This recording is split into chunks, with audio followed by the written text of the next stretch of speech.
15 minutos e um café. 2 convidados, um tempo limitado, um café e reflexões livres sobre práticas, teorias e pedagogias em forma de conversa.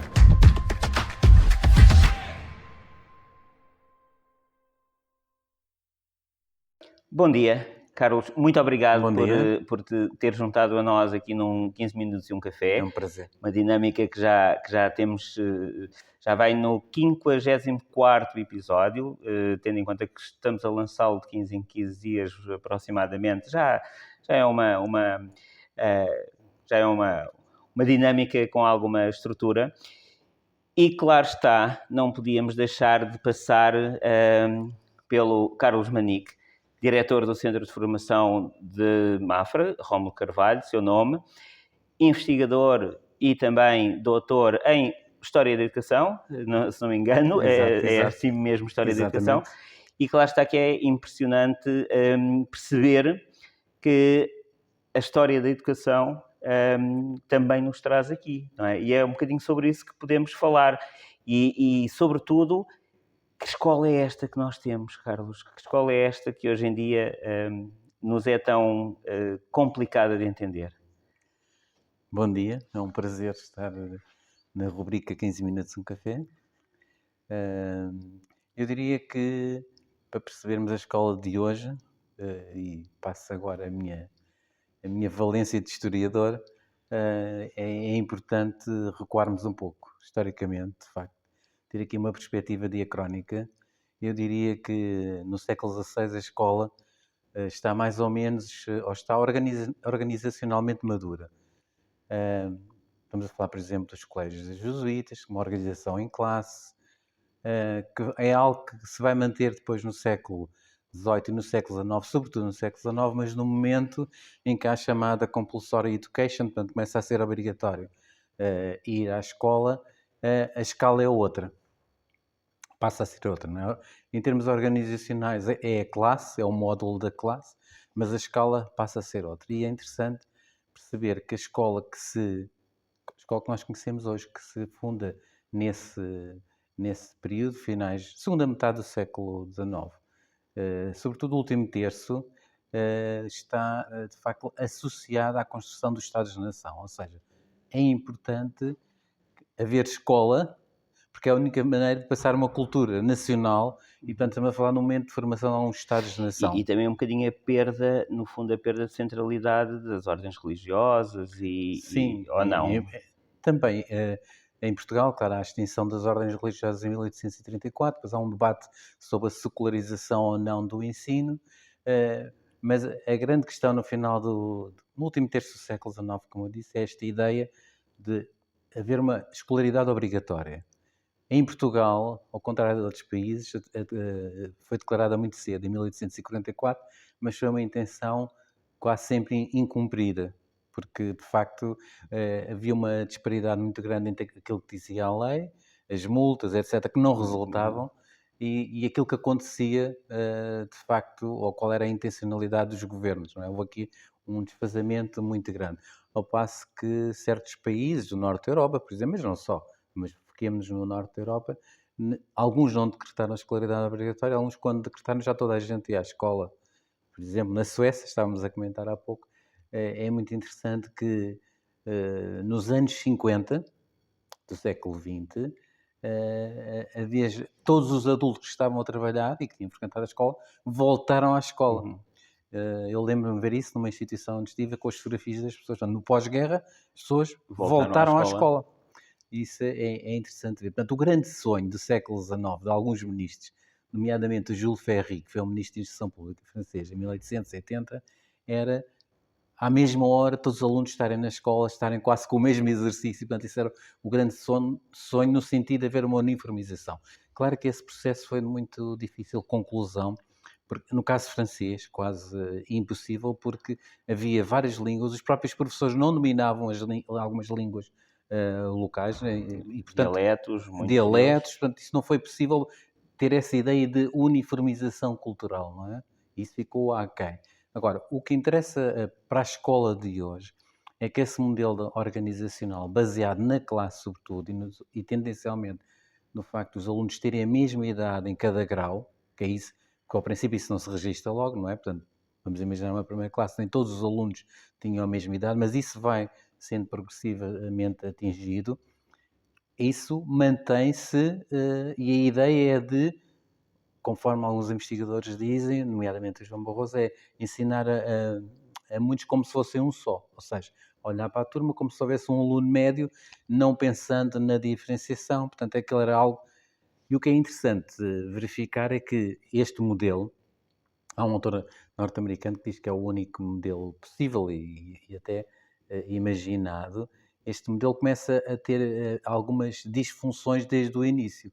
Eu estudei isso para o caso das escolas de Lisboa em 1880, escolas municipais, ou seja, começa a haver o problema de haver muitas... A peça achava que é o exame, ou seja, para garantir uniformidade é preciso haver exames, preciso validar o conhecimento. para passar ao grau seguinte. E essa é a base. Mas começa a haver problemas porque os alunos, dada a rigidez do exame, e os alunos não tinham outros mecanismos para aprender, porque não havia apoios na altura, começavam a ficar retidos nas primeiras classes, ou nas classes mais baixas. Isso gerava um problema organizacional. Ou seja, Havia muitos alunos. por exemplo, no quarto ano, a quarta classe, na época, não chegavam a atingir o topo e havia ali uma acumulação e, portanto, isso criava um problema. E, portanto, nunca se pensou, ou pelo menos até ao surgimento do movimento da Escola Nova, por volta de 1920, nunca se pensou em arranjar soluções, ou seja, modelos diferentes.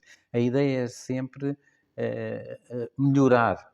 E o que é que aconteceu nas escolas de Lisboa? Mas melhorar com base naquilo que era o conhecimento. Exatamente. Do que havia, não é? Do que havia. Mas, por exemplo, nesse momento está em desenvolvimento já a pedagogia experimental. Não é? Nos anos de 1920, com o movimento da Escola Nova, há um conjunto de ideias completamente distintas, não é? Sobre a escola ativa, a diferenciação pedagógica, tudo aquilo que nós falamos hoje surge desse movimento dos anos 1920, não é? Mas estava a dizer, no final do século XIX não há essa ideia e, portanto, o princípio é melhorar, nunca esquecer o modelo, o que é o chamado modelo da escola graduada, portanto tem esta graduação por anos de escolaridade e em função da proficiência dos alunos. O que acontece é que, de facto, não há essa ideia de substituir o modelo. E, portanto, começa a haver algumas subversões. Uma delas, conforme eu referi, foi o facto de haver passagens administrativas, ou seja, os alunos tinham que passar, porque senão aquilo criava um embaraço brutal. E isso criou uma certa inflexibilidade, usando um termo, da própria escola, não é? Ou seja, não há outra forma, não há outro modelo. Isto em inglês, um autor diz que é One Best System, que é diferente. One Best System, que é difícil traduzir, mas a ideia é dizer que é um único sistema que é possível imaginar. Claro que, conforme eu disse, durante o período dos anos 1920, com o movimento da Escola Nova, há um conjunto de ideias completamente renovadoras, mas que acabam por ser marginais, não é? Quer dizer, e o modelo mantém-se até hoje. Se nós olharmos num certo sentido, é praticamente, quer dizer, muito baseado no exame. Claro que hoje a escola é infinitamente melhor. Com este nível de graduação, não é? Neste nível de graduação, a organização da aprendizagem mais ou menos a mesma coisa, tal como estanque. Os passos é difícil também com as escolas que nós temos, que também não são pensadas em termos arquitetónicos nesse sentido, não é? De criar outros espaços de colaboração, de cooperação. Se nós formos a determinadas escolas, vemos que a organização continua a ser essa, quer dizer, por mais que as pessoas esforcem... O próprio equipamento, o mobiliário... Exatamente, e queiram fazer de maneira diferente, há limitações físicas, não é? Que não permitem, e por acaso é muito interessante consultar uma publicação da OCDE que fala sobretudo de arquitetura escolar, de ver que modelos de escola que há hoje, de facto, muito diferentes daquilo que nós conhecemos e que favorecem essa lógica, não é, de trabalho cooperativo ou de colaborativo, não é? Que é isso que as escolas de hoje, a maior parte, não permite. Apesar de termos um parque, por exemplo, aqui, relativamente recente ou com intervenções recentes. Não é? Isto tudo... Mas mesmo estas intervenções, de certa forma, acabam por ser condicionadas num modelo que já conhecemos. Sim, exatamente. Não há, que é um modelo, pode pensar uma que inovação... a unidade modular é a classe. E nós podemos pensar em várias organizações diferentes. Não é? Mas não vamos inventar nada novo em pedagogia. E é por isso que eu queria trazer agora, depois desta introdução histórica, queria focar-me um pouco num relatório que eu considero muito importante, que é um relatório produzido pela Unesco em 2021, publicado em 2021, no qual participaram vários investigadores e em Portugal participou o professor António Nova. E chama-se, é o título do relatório, Reimaginar o Nosso Futuro Conjunto ou em Conjunto, ou todos, se quisermos, por causa das traduções. Um novo contrato social para a educação. E eu lembro-me da apresentação do relatório, e justamente o professor António Nova dizia que a palavra que tinha dado mais discussão no título tinha sido a palavra juntos, ou together. E é muito interessante que ele disse, e eu estou perfeitamente de acordo com ele, que foi a palavra-chave para o futuro. Together no sentido de criarmos comunidades de aprendizagem, de trabalharmos em colaboração ou de forma cooperada também. E, portanto, esta é a ideia-chave do relatório, Together. E também é importante dizer que eles fazem aqui uma perspectiva histórica, em primeira instância, e depois fazem uma projeção até os anos de 2050. O que é preciso mudar, não é? Focam, por exemplo, uma questão importante que é a questão das alterações climáticas. Os nossos alunos, como é que vão viver em função disso, as questões económicas, da energia, da parte mais ecológica também, de facto, e tudo o que se tem que passar numa sociedade em que o novo contrato social de educação não é justamente aquilo que aconteceu no século XIX, aquilo que eu estava a falar, que a ideia era entregar, entre aspas, os alunos à escola, aos professores, que trabalhavam sobretudo a título individual. No caso do primeiro ciclo. E também entregar um conhecimento ou uns conteúdos estanques, não é? Estanques, Com base exatamente. naquilo que E era eles uma falam certeza. muito nesse relatório, nessa ideia de introduzir a questão das alterações climáticas, da economia verde. Portanto, os currícula têm que ser alterados nesse sentido. Também a questão fundamental, que é a ideia de que a escola vai continuar a ser importante. Um espaço, há autores, nomeadamente o professor Nova fala em espaço público de educação, num espaço mais amplo, em que o conhecimento não está só focado na escola, mas que a escola tem um papel importante. Mas isso obriga a escola também a abrir-se mais à comunidade. Uma ligação mais direta, ou seja, mais participação dos alunos também na construção dos próprios currículos, dos professores, dos pais. E a escola hoje é muito, muito melhor do que era Sem dúvida. há 20, 30 anos, ou até menos, não é? Mas há um caminho a fazer. O caminho passa também pela valorização dos professores, pelo período de indução, quando os professores chegam à escola e que têm que ser acompanhados, e também no sentido de reter aqueles professores que realmente têm vocação e que são importantes para o sistema, porque, como sabemos, face às condições que temos no nosso país, nomeadamente salariais, na carreira docente, há professores que desistem, estão 2, 3 anos e depois desistem da carreira, não é? E isso, nesse período de indução, é importante haver formas de acompanhamento, sobretudo da parte dos colegas com mais experiência. Sabes, Carlos, sobre essa questão dos professores, que é também agora uma das dinâmicas e dos temas muito quentes na nossa análise, eu desenvolvi um estudo exatamente ao qual chamei as dificuldades de integração profissional dos docentes. E é uma matéria já algo estudada. E é exatamente, estavas a falar dos 2, 3 anos, é exatamente nesses 2, 3 anos que o Vonk, um reputado investigador desta questão, diz que há o choque com a realidade. É exatamente nesse período de 2, 3 anos em que o novel professor, o professor cheio de ideias, que vem quase de uma adolescência em que conheceu um mundo novo que não o da escola, tem 2, 3 anos para ter este contacto com a escola e com os processos de ensino e aprendizagem e, de repente, acaba por se desmotivar porque toda a máquina é muito pesada, não é? E por isso acaba por... como é que voltando um bocadinho atrás e ao que estava a dizer, como é que este processo de indução pode, de facto, ajudar os professores, quando nós sabemos que quem está na escola, os professores, a estrutura escolar, é um bocadinho pesada e se autoprotege. Como é que nós poderíamos... Eu diria que não é fácil. Esse relatório do qual eu falei há pouco, da Unesco, né, publicado em 2021, define justamente ou aponta uma ideia clara que é de a profissão docente, uma profissão sobretudo de cooperação, ou uma profissão colaborativa, se quisermos, não é? Portanto, esta ideia que não era a ideia que existia no princípio do século XX ou no final do século XIX, não é?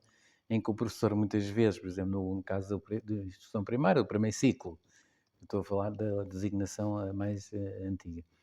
Trabalhava a título generalista, sozinho, e mesmo os professores do ensino secundário, não é? Uhum. Por disciplinas, portanto, isso é muito estanque, e isso tem tendência a esbater-se e felizmente, não é? Agora, quanto à questão da indução, aí parece-me que há duas questões fundamentais. Por um lado, os novos professores têm que se sentir bem acolhidos. Sim, eh, fundamental. Isso é fundamental. E isso consegue-se resolver, ou mais ou menos, em sede própria, que é a escola. Mas depois há outras questões que têm que ver, conforme nós sabemos, com a atratividade da carreira. Não é? E isso aí já é uma questão que envolve Sai da outros escola, mecanismos. Sai sai da da escola escola. propriamente do debate. Agora, no seio da escola é evidente que há muito que pode ser feito para manter esses professores interessados, não é? E participativos. E eu vou vendo, não é? Vou frequentando várias escolas, vou participando em vários encontros. Ainda há poucos dias estive em Leiria no encontro sobre capacitação digital e houve partilha de práticas. E aquilo que se faz nas escolas hoje em dia é uma coisa extraordinária. Na escola faz muito, não é? Mas a verdade é que nós estamos num processo de mudança que até tem alguma dinâmica, alguma intensidade, e muitos professores vão sair do sistema, conforme sabemos, nos próximos anos. Aliás, o pico de saída parece que vai ser atingido em 2028. E, portanto, isso também não facilita haver aqui depois uma falta de equilíbrio Ou entre seja, gerações, não entradas é? muito grandes e saídas muito grandes também, sem haver Sim. aqui um período E de devia haver transição. um equilíbrio geracional, né? Pessoas com alguma experiência estão na escola com as pessoas que entram, que estão ali 2, 3 anos no chamado período de indução, não é? Em que é preciso. Isso pode ser feito muito em sede de agrupamento, queria dizer, de De departamento, departamento.